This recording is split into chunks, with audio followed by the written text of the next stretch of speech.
What's going on, guys? It's ETA Prime back here again. One of my favorite handhelds of all time is the Game Boy Advance, like a lot of other people. But specifically, I like the AGB-001.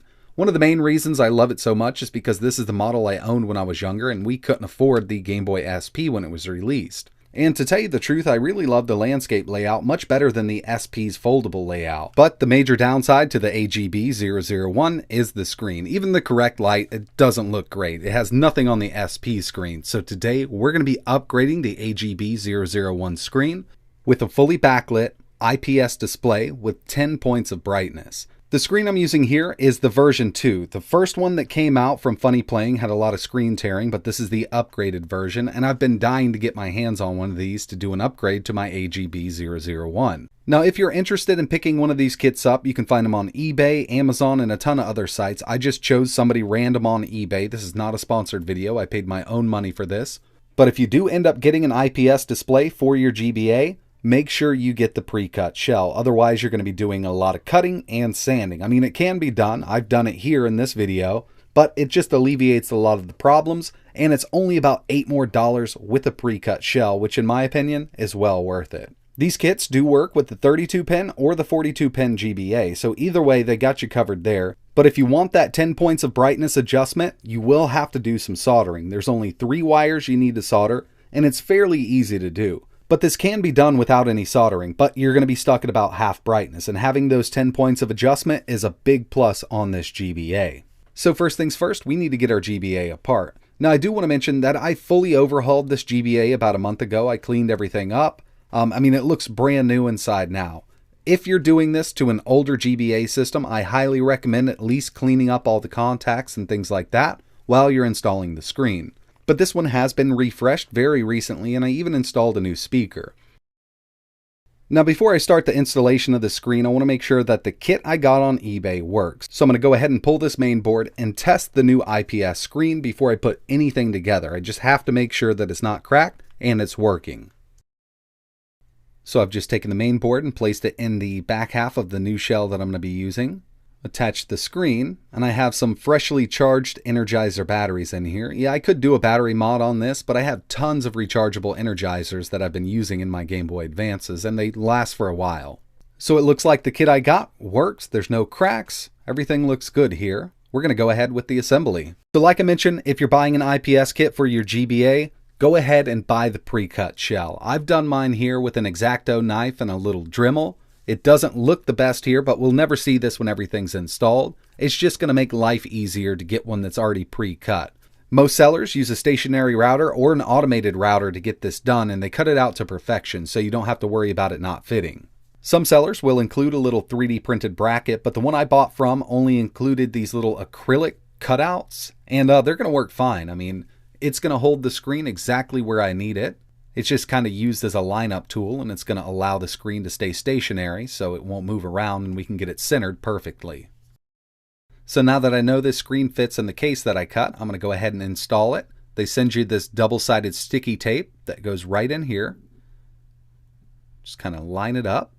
Now I have to peel the backing off.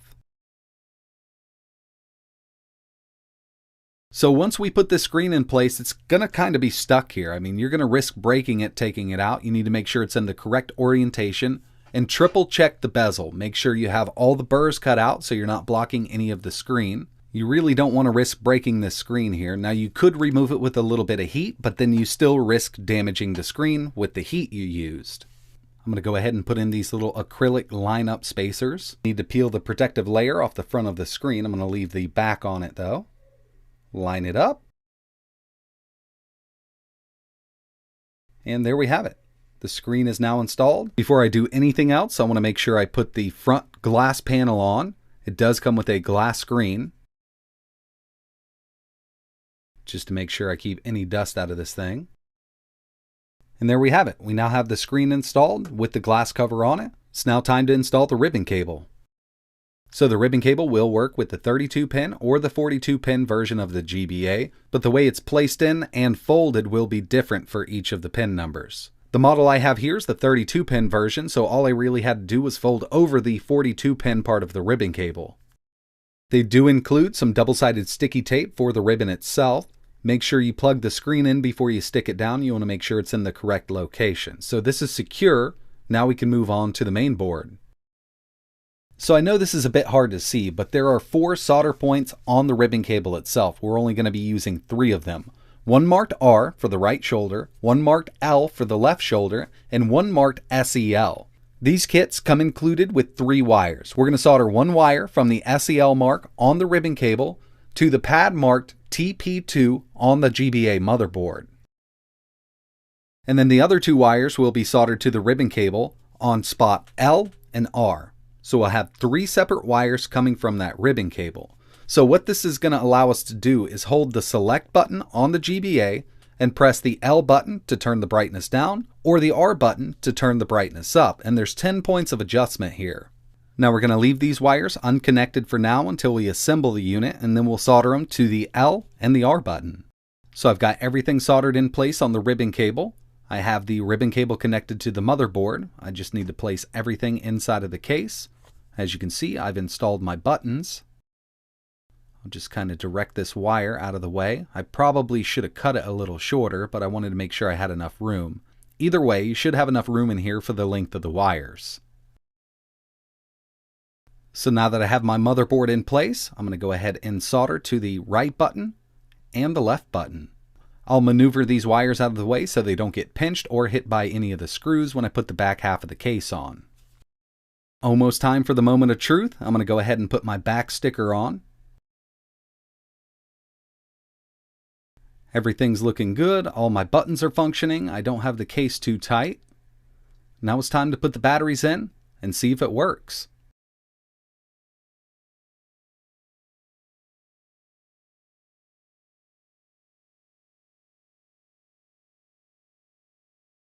And there we have it. It's looking really good. I'm going to go ahead and adjust the brightness. If I hold the select button and press the L button, I should be able to lower the brightness 10 steps and put it up 10 steps.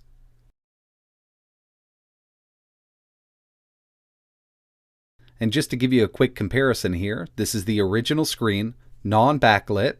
You can see the lines through it. And here's the IPS screen. The difference is obviously night and day, and it looks absolutely beautiful in this GBA. So let's go ahead and get into some gameplay, and I'll give you my final thoughts. So far, everything's been working great. Like I mentioned, this is the version 2 screen with the screen tearing fix. Supposedly, the version 1 had a lot of screen tearing with certain games. I'd never had the chance to test it, but this one is working great. In my opinion, this is totally worth doing. I mean, it's a whole nother console with a screen like this. So I'm going to go ahead and let this play out. I'll test a couple more games, then I'll be right back at the end.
So would I recommend doing something like this? Yes, I would. I would totally recommend doing this. Make sure you get the version 2 screen and definitely try to splurge and get a pre-cut case. The kit that I purchased on eBay was $64.99 with a non-pre-cut case, and I think it's well worth it. Overall, it took me about 40 minutes to do it because I had to cut the case also, but I did use a Dremel and an X-Acto knife. And if you bought a kit with the pre-cut case, you could put one of these together in about 20 minutes. So that's pretty much it for this video, guys. I really appreciate you watching. I actually have another console laying around that I'm going to do this same mod to. I mean, it turned out so beautifully that I have to mod my other one. If you're interested in picking up a kit like this, you can do a quick Google search and find hundreds of people selling these, but I will leave links to the person I bought from on eBay. If you have any questions, let me know in the comments below. But like always, thanks for watching.